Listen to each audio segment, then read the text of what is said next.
We're here with Keith Cronin, who is going to answer a question for us in this Ask an Expert session. Keith is the instructor for the Solar Business Masterclass. And today we ask Keith, what are 3 things a solar business could improve upon to see higher revenue? Thanks for that question. I think everybody is seeking to grow their businesses. If we stay kind of stagnant, we're not seeing any growth. But I think I'll answer it with a little bit of a different spin, is that I think companies should maybe focus not on higher revenues, but more on net profits, especially small companies. And I think quite often, we look over the fence, we look at our competitors, let's just say, or we look at publicly traded companies, and quite often they have very high revenues, but don't make any money. And so I think one of the things that we need to mature in the solar industry is to actually make money. And a lot of times the smaller companies, let's say you have 10, 15, 20, 30 people, it can be difficult because you're competing in a marketplace that might not be clarity about what profitability is. And in a heavy competitive bidding environment, which tends to happen, right? When markets get super hot, everybody kind of descends like locusts into a market. They set up shop, they hang their shingle, and they start marketing, whether it's door to door, on the radio, TV, whatever the methodology they use to kind of get the word out. Is that I think a lot of small companies that I work with really struggle, and they say, I want to be just like those people. And I try to say, look, it's great that what they're doing, and maybe indirectly they're helping you in your business. And they say, well, what do you mean? And I say, well, look, they're going to do a lot of marketing for you. They're going to raise awareness in the marketplace, which is fantastic. But if you think about the solar business in general, it's a very regional business, a very local business. And there are many regional, they're very national, there are very big national companies that are trying to be very regional, and some are doing a great job. But I think for the small companies that maybe are hearing this today, I think I would just try to focus on being profitable first, like doing a job really well, wash, rinse, and repeat. So one of the ways that I think that people can grow their revenue and their profitability at the same time is you have to systematize your business. If everything is in your head and you are the CEO and the janitor, that's great. But you need to get out of whatever you're in your head. And today with technology, with your smartphone, you can create audio, you can create processes and procedures within your organization. So everybody doesn't constantly interrupt you and your business when you're doing your business to try to grow your business. Because let's just say you're the one man and one truck and you have your helper, or you have 2 trucks. You're probably in it every day. You're building systems and you're answering everybody's questions, and you can't answer your phone because you're on the roof or you got a screwdriver in your hand. You need to make time at nights or on the weekends or somebody to help you orchestrate creating these frameworks and these systems. And I think, to me, that's the way that you can grow your revenue. You can have a consistent message, which is part 2. I think you really need to have, and for what it's worth, a good looking website. You need to tell your personal brand, your personal story, your genesis story, how you started out, why you're doing this, why it's important.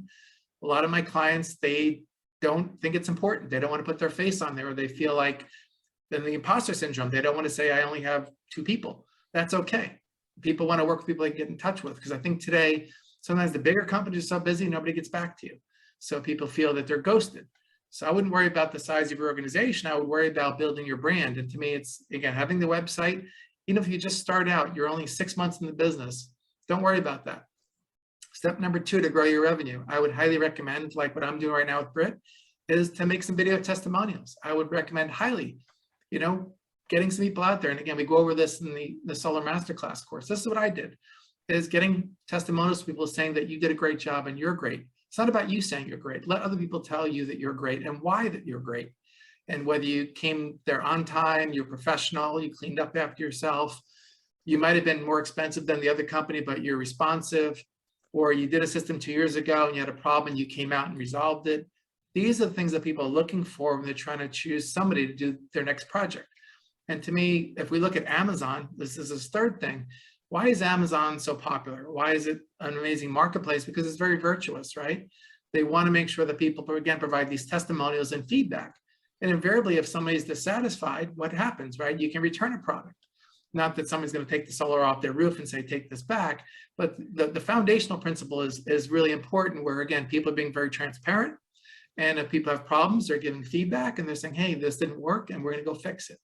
So these are kind of, and I can go on about this and I go into this in detail in the class, but again, revenue is a really important thing. And I have this little marginator tool that I use in my business, where basically we looked at the gross profit, right? And I think to me, the gross profit and gross profit per man hour or per woman hour, if you're on the site, is really important to look at. So, the other thing that if you want to grow your revenue and grow your team is you got to be able to give your team the information to be successful. And that's kind of educating them on the business. And again, if you're worried about they're going to leave and go start their own company, at least if they do, they're going to do it the right way. They're not going to undercut you, right?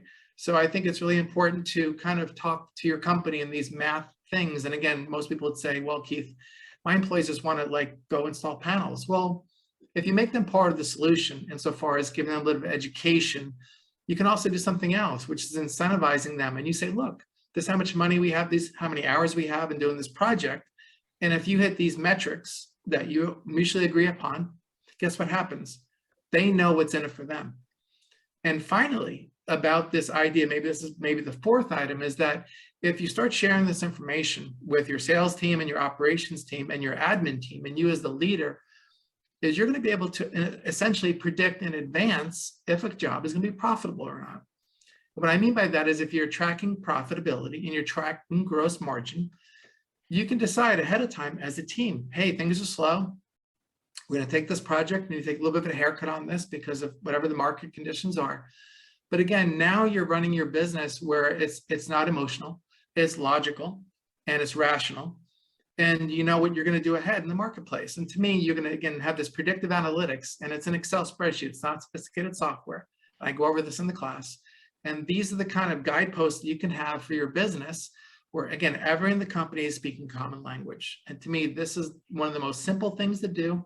It's the basic blocking and tackling. It's not very exciting. But if people have this common language within your company, then miracles can happen. And I'm living proof, right? That here's somebody who's able to grow and scale a business and sell it to Sun Edison because of why we have these things in place. And it's not very hard. It does take some time. You have to make it a priority. You have to be a little bit disciplined, and you have to find the right people that are going to believe in this message. But I can tell you, if it worked for me, it can work for you. Great. Thank you for that amazing advice, Keith. We'll see you in class. Thank you.